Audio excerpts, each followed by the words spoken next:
muy conocida fue la reforma estructural de Irlanda. Tener un impuesto directo alto y un impuesto indirecto bajo. El impuesto directo, el equivalente al impuesto sobre la renta en México, que tendría un nivel como del 35%, lo bajaron al 12.5%. ¿Sí? Y lo bajaron al 12.5% porque sobre ese no hay planeación, la empresa paga un 12.5% sobre reglas muy claras y muy generalizadas. 12.5% impuesto directo, su principal impuesto directo. Y el impuesto indirecto lo subieron.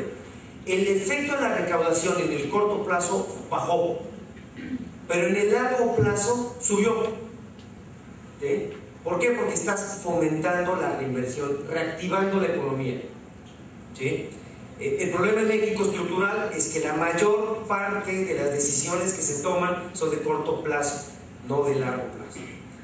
Y bueno, los altos índices de evasión. Esa es la película que ve el Estado. Ahora, ¿qué película vemos los contribuyentes, los particulares? Primero, los impuestos son un costo más para las empresas. Y en una época de crisis, incrementar un costo es traumático, que es lo que vimos hoy, del 28 al 30%. El IDE del 2 al 3%, el IVA del 15 al 16%. ¿Sí? Todo fue incrementar impuestos. Entonces, esto bajo una perspectiva eminentemente financiera, pues es una mala noticia. Y en una época de crisis, peor. Dos, gran complejidad de las leyes fiscales. ¿Cuántos requisitos tiene un comprobante que cumplir para que sea deducible en México? Muchísimos, todos. Un papel, el documento que hacemos deducible, lo más básico. ¿Sí?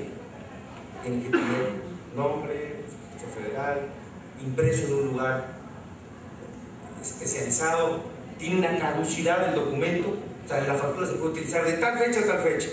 ¿Sí? Tiene que tener una réplica de tu cédula del registro federal, tienes que pagar con cheque nominativo. O sea, ¿cuántas formalidades están atrás de una deducción? Simple deducción.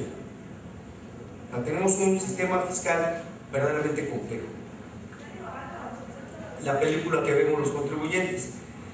Existe una animadversión al pago de los impuestos. Y al final, yo creo que por las dudas que tenemos o la percepción que hay sobre el destino final de nuestros impuestos.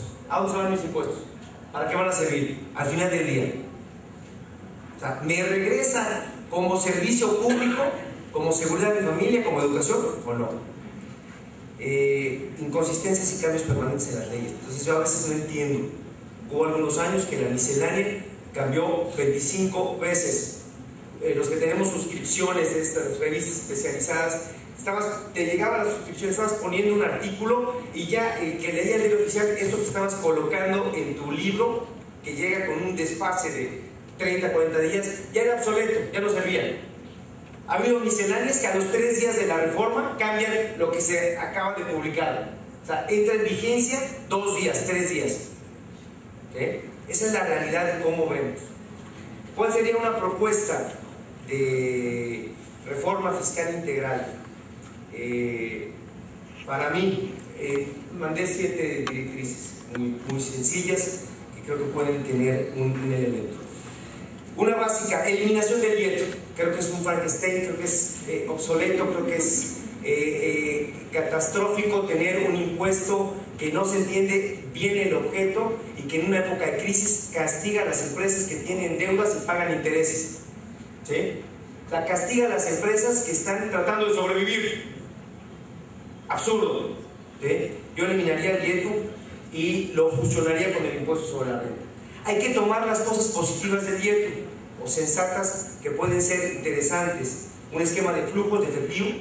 ¿Sí? Y algo interesante que le puede resultar, digo, atractivo a todos, atractivo para el fisco porque genera una recaudación y estamos todos claros en que hay que contribuir a los gastos públicos.